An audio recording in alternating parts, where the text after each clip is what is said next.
간호조무사 시험 대비 요점 정리하고 있습니다. 자, 우선 평가의 형태 이 부분을 이번엔 한번 볼게요.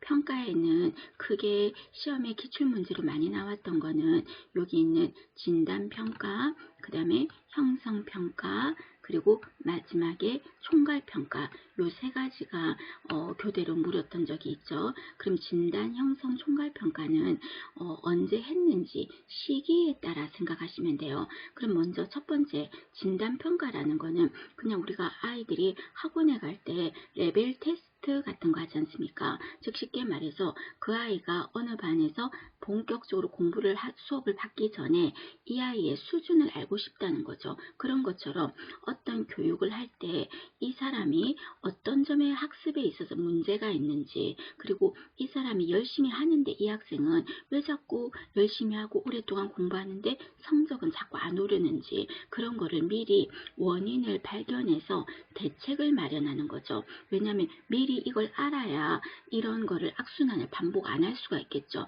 이 아이의 문제점을 미리 파악해서 그 다음에 교육이 이루어지겠다. 그러니까 본격적인 교육이 이루어지기 전에 미리 하는 평가를 뭐라고 한다? 진단평가라고 합니다. 그래서 진단평가는 항상 교육이 이루어지기 전에 한다는 거. 그게 진단평가이겠죠. 그 다음에 이번에는 형성평가는 제가 이번 시간에 50분의 수업을 하면서 제가 보건교육을 가르쳤어요. 사람들한테, 주민들한테 가르쳤어요. 가르치고 나서요, 제가 한 몇 분 정도 남겨놓고 주민들한테, 제가 가르친 학생들한테 묻는 거예요. 자, 여러분 이번 시간에 이런 걸 공부했는데 몇 가지 테스트를 하겠다는 거죠. 그게 쪽지 시험의 형태일 수도 있고 또는 뭐 OX 형태로 그죠? 할 수도 있겠고 여러 가지 형태로 제가 질문을 하는 거예요. 단 이때 질문은 내가 이번 시간에 가르쳤던 부분에 대해서 물어보는 거야. 그랬더니 그 중에 대부분의 학생들이 70%가 대답을 못해. 내가 이번 시간에 열심히 가르쳤는데 대답을 못하는 거예요. 그러면 이 경우가 내가 테스트를 해봤을 때 이 아이들이 또는 이 사람들이 학습에 대해서 이해는 어느 정도 하고 있는지 내가 볼 수가 있잖아요. 거의 이해를 못하고 있는지, 이해를 거의 100% 하고 있는지, 그리고 또 참여 정도, 이거는 적극적으로 아주 집중해서 들었다면 교육의 효과가 높을 거고, 그냥 옆에서 자고 있고 그냥 떠들고 있다 이러면은 교육의 효과가 낮을 거잖아요. 그래서 바로 알 수가 있다는 거죠. 그리고 또는 이 사람에게서 내가 가르치는 거에 있어서 내 방법이 잘못됐나? 왜 나는 가르쳤는데 이 사람들은 제대로 못 알아들었지? 그리고 또 교재가 뭐가 잘못됐나? 교육의 과정이 뭔가 좀 고쳐야 되는 게 없나? 나를 또 가르치는 교육자 본인이 자신을 돌아볼 수 있는 거가 되겠죠.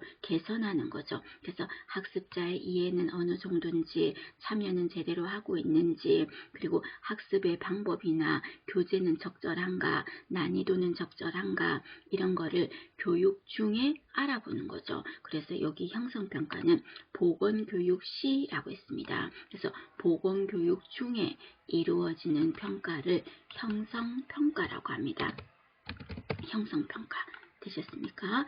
자, 반면에요, 총괄평가는 모든 평가가 끝난 다음에, 모든 교육이 끝난 다음에 하는 평가가 총괄평가가 되겠죠. 학교로 진다면 뭐 성취도 평가 또는 기말고사 이런 거 있었잖아요. 총괄평가. 그래서 총괄평가는 모든 교육이 끝난 후에, 다 끝난 후에 수준을 파악하는 거, 그런 평가를 총괄평가라고 합니다.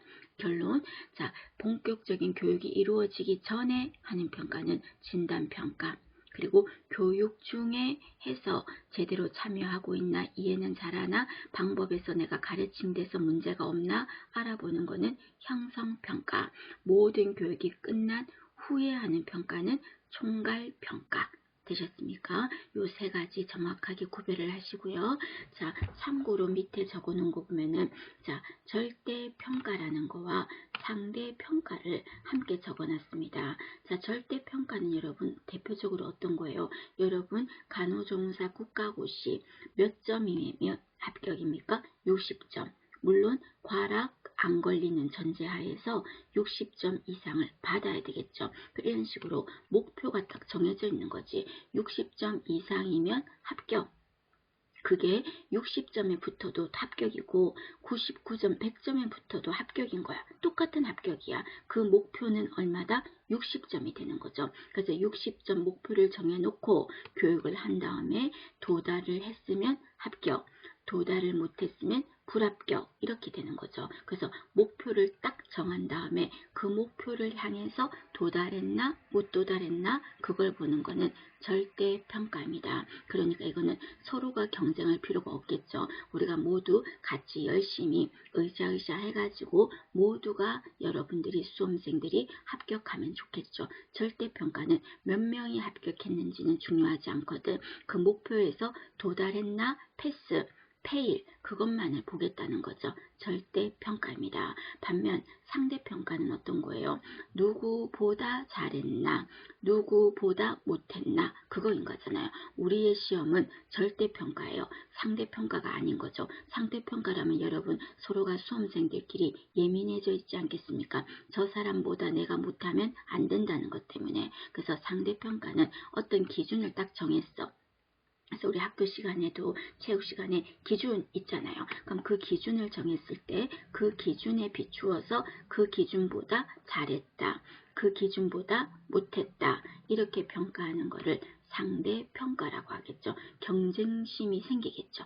누구보다 잘했나 누구보다 못했나 되셨습니까? 그 의미가 됩니다.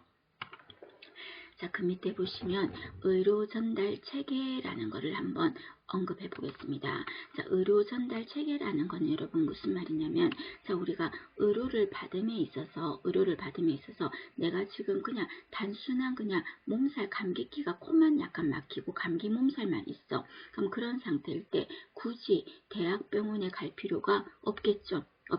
만약에 저처럼 단순한 걸로 대학병원이나 큰 규모의 병원을 간다면 정작 급한 사람들이 대학병원을 가야 되는데 간단한 질병을 가진 사람들이 그 병상을 다 차지하고 있다면 급한 사람들이 이용을 못하겠죠. 그래서 우리나라에서 효율적으로 의료를 전달을 하려면, 적절하게 의료를 국민들이 서비스를 받으려면 그 시스템, 체계대로 병원이나 또는 의료기관이나 또는 지역사회 보건기구를 방문하라 이렇게 정해둔 거예요. 그런 거를 의료 전달 체계라고 합니다. 이유는 왜 정했다? 보건의료를 받는 수요자가 적절한 의료를 받도록 하기 위해서 하는 거죠. 그럼 이때 의료 전달 체계에는 세 가지가 있는데요. 첫 번째가 1차 진료 단계, 그 다음에 2차 진료 단계, 그 다음에 3차 진료 단계 이렇게 세 가지로 나누겠습니다. 그러면 3차 진료 단계라는 거는 여러분 세 가지가 어떤 거냐면 1차라는 말은 내가 어딘가에 아팠을 때 처음으로 똑똑 방문하는 거예요. 처음으로 문을 똑똑 두드리는 곳, 그곳을 1차라고 합니다. 그럼 어느 곳이 그렇습니까? 내가 처음부터 큰 병원부터 가지 않죠. 내가 조금 그냥 아프면 집 근처에 어느 의원에 똑똑 처음으로 두드리겠죠. 그래서 1차 진료에는 의원급이 들어가요. 의원급 1차입니다. 그 다음에 또 시, 군, 구에 세우는 거, 시, 군, 구에 세워진 거, 지역사회 보건기구 뭐가 있어요? 보건소라는 것도 1차적으로 똑똑 두드리는 곳이 되겠죠. 그죠? 그 다음에 또 보건소는 시군구지만 읍과 면에는 보건소 대신에 뭐가 있다? 보건지소가 있죠. 보건지소는 읍과 면에 설치되어 있습니다. 그러면 내가 이 동네에 의원이 없어. 그럼 읍과 면에 사는 사람들은 병원이 갈 데가 없으니까 보건지소에 가서 똑똑하고 아픈 부분에 대해서 상담하고 진료받고 하겠죠. 보건지소. 되셨습니까? 그 다음에 보건지소는 읍과 면은 되어야 돼요. 그런데 읍도 면도 아닌 더 벽지 오지 저 취약 지역에는 없습니까? 있습니다. 그곳에서 똑똑 처음으로 두드리는 장소가 어디다? 보건진료소가 되는 거죠. 결론 1차 진료는 처음으로 똑똑 두드리는 곳인데 어느 곳이 들어간다? 의료기관 중에서는 의원, 그 다음에 또 지역사회 보건기구, 지방보건기구에 뭐가 있죠? 보건소, 그 다음에 읍가면에 설치하는 보건지소, 그리고 더 시골에 있는 보건진료소, 이런 데가 1차입니다. 그래서 1차 갔다가 여기에서 갔더니 아무래도 큰 데 가야 되겠다 이렇게 말하는 거예요. 큰 데 가야 되겠다. 그러면 어디를 간다? 2차를 가는 거가 되겠죠. 그럼 2차 진료는 어떤 곳이다? 병원급이 되겠습니다. 병원급은 어떤 곳이에요? 입원 환자가 있는 곳이 되잖아. 그죠? 입원 환자 중심인 곳이 병원급이 되겠습니다. 되셨습니까? 그 다음에 3차 진료는 2차 갔는데 아무래도 좀 더 큰 데 가셔야 되겠는데요 하면은 그때서야 3차를 가는 거지. 그럼 3차 하면은 대학병원이라든지 종합병원급 있죠. 그런 수술을 하는 그런 종합병원 있죠. 그런 곳이 3차 진료가 되겠습니다. 물론 아주 전문적인 의료 서비스를 받을 수가 있는 곳이 되겠습니다. 그러면 처음에는 1차 갔다가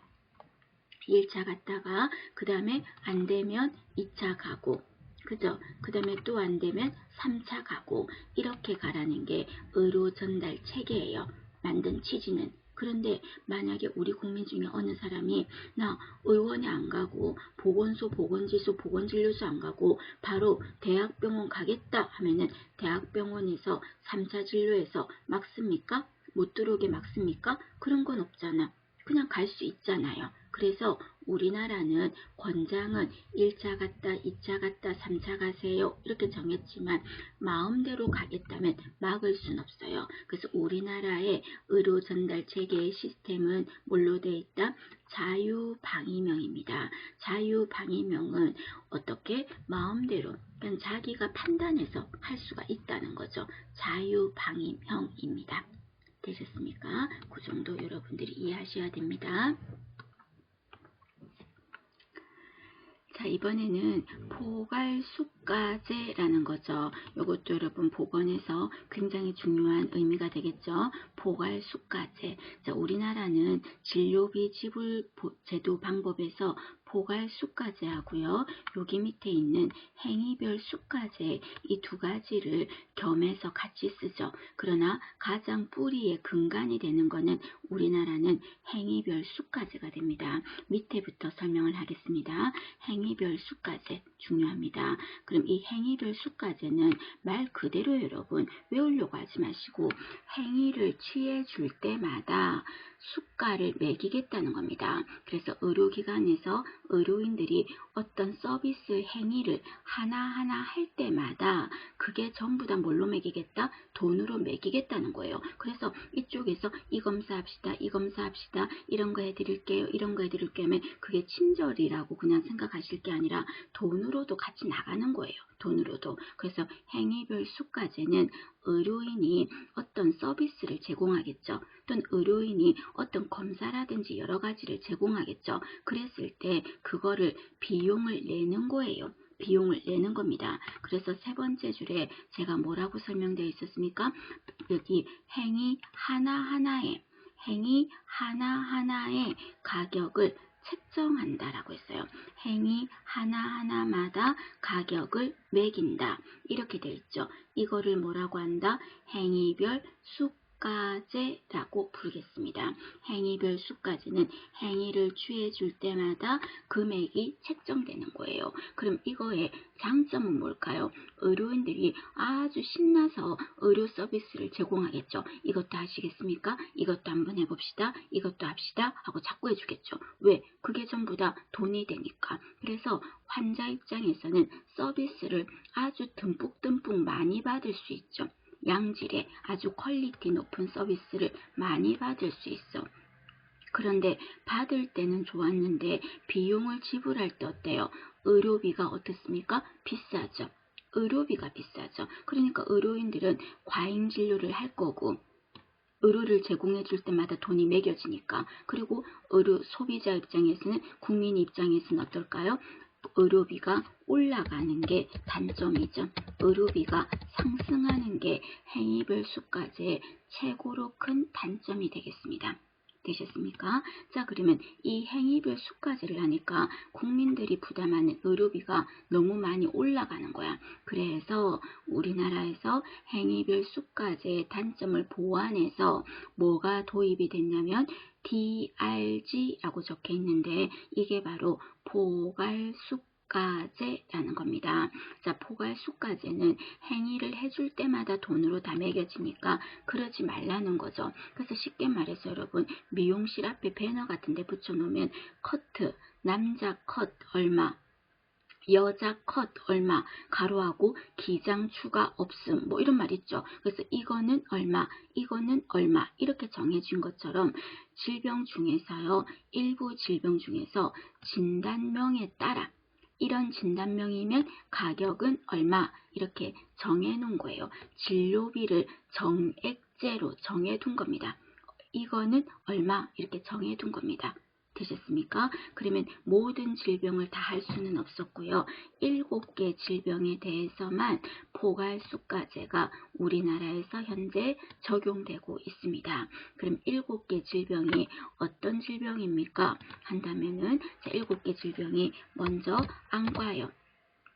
안과. 그럼 안과에서 국민들이 가장 보편적으로 많이 걸리고 많이 수술하고 하는 게 뭐다? 백내장이 일반적인 수술이 되겠죠. 그래서 백내장 수술은 의원에 가나 대학병원에 가나 수술비는 어떻다? 똑같다 라고 정한 게 포괄수가제라고요. 그 다음에 또 안과 말고 이비인후과, 이비인후과에서는 어떤 거? 편도수술이요. 편도수술. 그래서 편도수술 또는 아데노이드 수술이라고 해도 같은 말이야. 되셨습니까? 자, 이 수술도 의원에서 하나, 큰 병원에 가서 하나, 수술비는 똑같다. 이 말입니다. 그 다음에 세 번째, 외과요. 외과에서 하는 거 어떤 거냐? 충수염 수술 있죠. 충수염 수술. 그리고 또 탈장 수술 있죠. 탈장. 그리고 또 치질 수술 있죠. 이 세 가지도 어느 의원에 가도 또는 어느 의료기관에 가도 수술비가 똑같다. 라고 정해둔 거예요. 되셨습니까? 그 다음에 6번째가 산부인과요. 산부인과에서 하는 수술하면 뭐가 있어요? 제왕절개술이 있겠죠. 자, 제왕절개술도 똑같다. 의원에 가나 큰 병원에 가나 똑같다. 이 말이에요. 제왕절개술. 그 다음에 하나가 더 자궁수술이라는 게 있겠죠. 자궁수술. 그래서 자궁수술은 이때 자궁수술은 자궁암이 아니고요. 자궁근종 같은 거 홍난 거 있죠. 그런 경우는 수술비가 의원이나 큰 곳이나 똑같다라고 정해둔 겁니다. 자, 이 7가지 질병에 대해서 우리나라는 뭐가 포괄수가제가 적용이 돼요. 첫 번째가 안과 백내장, 그 다음에 목 이비인후과 편도수술 하는 거. 그 다음에 외과 충수염, 탈장, 치질수술. 그 다음에 산부인과 제왕절개, 자궁수술. 되셨습니까? 그래서 저는 이 7가지를 굳이 막 달달달달 외운다는 개념보다는 안과 하면 백내장, 눈 좀 떠올리고 그 다음에 이비인후과, 목이네, 목, 편도. 그 다음에 외과, 맹장, 충수염이죠. 충수, 탈장, 치질. 그 다음에 과로 치면 산부인과 이렇게 있다고. 그래서 안과, 이비인후과, 외과, 산부인과 여기에서 이루어지는 7가지 수술에 대해서 포괄수가제가 적용되는 겁니다. 그러면 이 수술비를 똑같이 받으니 어떤 점이 장점이 될까요? 의료비가 어떻게 될까요? 국민들이 부담하는 의료비가 떨어지겠죠. 그래서 이거의 가장 큰 장점은 어떤 거다? 의료비가 떨어질 겁니다. 의료비가. 이거는 뭐 때문에 생긴 거라고요? 행위별 수가제의 제도를 보완하기 위해서. 이게 행위별 수가제가 의료비가 너무 올라가니까 그 점을 보완하기 위해서 만든 게 포괄수가제이니까 당연히 최고의 장점은 뭘까요? 의료비가 떨어지는 거가 되겠죠. 되셨습니까? 이것도 같이 기억을 합니다. 행위별 수가제, 그 다음에 포괄수가제 2개 중요합니다. 그 다음에 본인 일부 부담제라는 게 있죠. 자, 본인 일부 부담제. 이거는 본인에게도 일부 부담을 지운다 이 말이에요. 본인에게도 일부 부담을 지우겠다 이 말입니다. 이거는 국민건강보험에서도 특징이 되겠죠. 본인한테도 돈을 하나도 안 내고 공짜라고 하면 국민들이 어떡할까? 의료를 너무 많이 이용할 거 아닙니까? 그럼 의료비가 올라갈 수밖에 없잖아요. 그래서 본인한테도 부담을 일부 줌으로써 너무 과잉 의료 서비스를 불필요한 의료 서비스를 이용하지 않게 하는 거죠. 즉 쉽게 말해서 의료비를 떨어뜨리는 방법이 되겠죠. 본인 일부 부담제라고 합니다. 요거는 용어 정의를 물을 때가 있겠죠. 본인 일부 부담제는 말 그대로니까 외울 건 없지 않나? 본인한테도 부담을 지운다 이런 말이 나올 거예요. 본인 일부 부담제. 되셨습니까? 그 다음에 인두제라는 것도 있죠. 인두제는 그냥 외우실 때 여러분 사람 머리 이렇게 생각하세요. 그래서 이쪽에 정해진 환자 수에 따라 어느 의사한테 자기한테 등록된 환자가 있다고 그 환자 수에 따라서 진료비를 매기는 거예요. A 의사한테 10명의 환자가 등록돼 있고 B 의사한테 20명의 환자가 등록돼 있고 이런 식으로요. 정해진 환자 수, 환자 머리, 사람 머리 이렇게 생각하세요. 뭐라고요? 인두제라고 합니다. 되셨습니까? 봐주십니다. 그 다음에 사회보장의 제도 중에서 여러분 요거 나중에 좀 더 체계적으로 할게요. 의료보호라는 게 있죠. 다른 말로요. 의료급여라는 게 있습니다. 의료보호, 의료급여 하는 부분이 있습니다. 자, 요 부분은요. 어떤 거냐면 우리가 국가에서 사회보장 있죠. 이 사회보장이 정말 스웨덴이라든지 이런 데서는 굉장히 핀란드 이런 데서 잘 돼 있대요. 그럼 이 사회보장에는 뭘 보장하는 거냐면 소득도 보장해줘야 되고요. 사회에서 보장을 뭐를 보장해준다? 그 사람이 일자리를 잃어서 또는 질병으로 아팠을 때 그 사람이 일을 못하면 돈이 없잖아. 그러니까 소득도 좀 보장해줘야 돼. 그 다음에 또 아팠을 때 의료적인 혜택도 보장을 해줘야 되는 게 사회보장이에요. 되셨습니까? 그럼 이런 사회보장은 종류가 어떤 식으로 보장을 해주냐면요. 만약에 그 사람이 경제적인 능력이 있어요. 그런 사람은 사회보험의 형태로 도와줄 겁니다. 사회보험의 형태로 도와줍니다. 사회보험의 형태로 도와준다는 말은 소득이 있어야지만 할 수 있는 거죠. 그래서 여러분들이 나중에 직장을 가지게 되면 4대 보험 낸다, 5대 보험 낸다, 4대 보험 제하고 얼마 이런 말 하잖아요. 그게 바로 사회보험이야. 이거는 본인이 돈을 벌 수 있을 때 들어가는 거죠. 그럼 사회보험에는 종류가 어떤 게 있어요? 먼저 국민건강 건강보험 들어가죠. 또 어떤 거 있어요? 산재, 그 다음에 또 고용보험, 그 다음에 국민연금, 그죠? 여기에다가 플러스 뭐가 요즘에는 들어갔습니까? 노인, 장기, 요양보험, 요거까지가 사회보험에 들어가지 않습니까? 되셨습니까? 자, 그런데 이거는 본인이 돈을 낼 수 있어야 돼요. 이런 사람이 할 수 있는 거고 만약에 그게 안 된다면은 어떤 다른 방법은 없습니까? 있죠. 나라에서 세금으로 도와주는 방식을 공공부조라고 하겠습니다.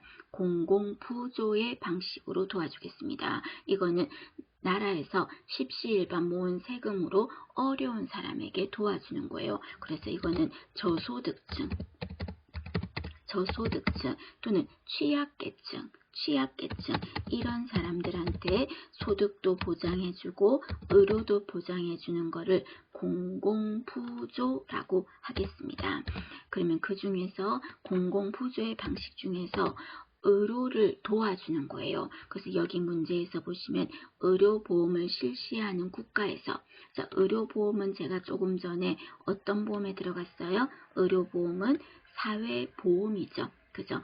사회보험을 실시하는 국가에서 보험료를 부담할 능력이 없대. 사회보험은 국민건강보험은 부담할 능력이 있는 사람이 내는 건데 보험료를 부담할 능력이 없대요. 부담할 능력이 없는 누구? 저소득층. 저소득층에게 뭐를 제공하겠다? 의료를 제공하겠다고요. 저소득층한테 의료를 제공하는 것을 어떤 방식으로? 공적 부조, 다른 말로 공공부조 같은 겁니다. 공적 부조의 방식으로 보장하는 거, 그거를 의료보호 또는 의료급여라는 표현을 쓰겠죠. 되셨습니까? 자, 요거는 저소득층한테 뭐를? 의료를 보장하는 거예요. 그래서 의료보호 또는 의료급여라는 게 있겠죠. 되셨습니까? 봐주십니다. 자, 그 다음에 밑에 보시면 성비라는 게 있죠. 자, 성비도 여러분 되게 중요합니다. 자, 성비는 용어의 뜻을 명확하게 기억을 하셔야 돼요. 자, 이거는 기준이 누구냐면요, 여자야. 그래서 요즘엔 여자들이 되게 막 어린애들도 여자애들이 반장하고 여자애들이 좀 대세잖아요. 그렇게 좀 힌트를 잡고 여자가 기준이야. 그래서 여자가 몇 명일 때 100명이에요. 기준이 누구라고요? 여자야. 여자가 100명이라고 생각했을 때 누구? 남자가 몇 명이니? 그거를 성비라고 합니다. 다시 결론, 성비라는 거는 여자가 100명일 때 남자의 수, 그거를 성비라고 합니다. 그럼 여러분 질문해 볼까? 성비가 100이 넘는데요. 성비가 100이 넘는데요. 자, 예를 든다면 성비가 예를 들어서 110이라고 합시다. 그러면 이건 무슨 뜻인데요? 여자가 100명일 때 남자가 몇 명이라고요? 110명이라고요. 그러면 여자가 많은 거야, 남자가 많은 거야? 남자가 많은 거가 되겠죠. 되셨습니까? 그러면 이 성비에는 세 가지가 있는데요. 1차 성비, 그 다음에 2차 성비, 그리고 3차 성비 세 가지가 있어요. 1차, 2차, 3차 성비 세 가지가 있습니다. 그럼 1차 성비는 어떤 겁니까? 하면은 이거는 태아였을 때 성비예요. 태내 성비라고 하겠죠. 태아가, 여자 태아가 몇 명, 100명일 때 남자 태아가 몇 명이니? 그게 바로 1차 성비예요. 되셨습니까? 근데 1차 성비는 큰 의미가 없습니다. 왜냐하면 이거는 태아 성간별을 해야지만 알 수가 있는 거잖아요. 의미가 없어요.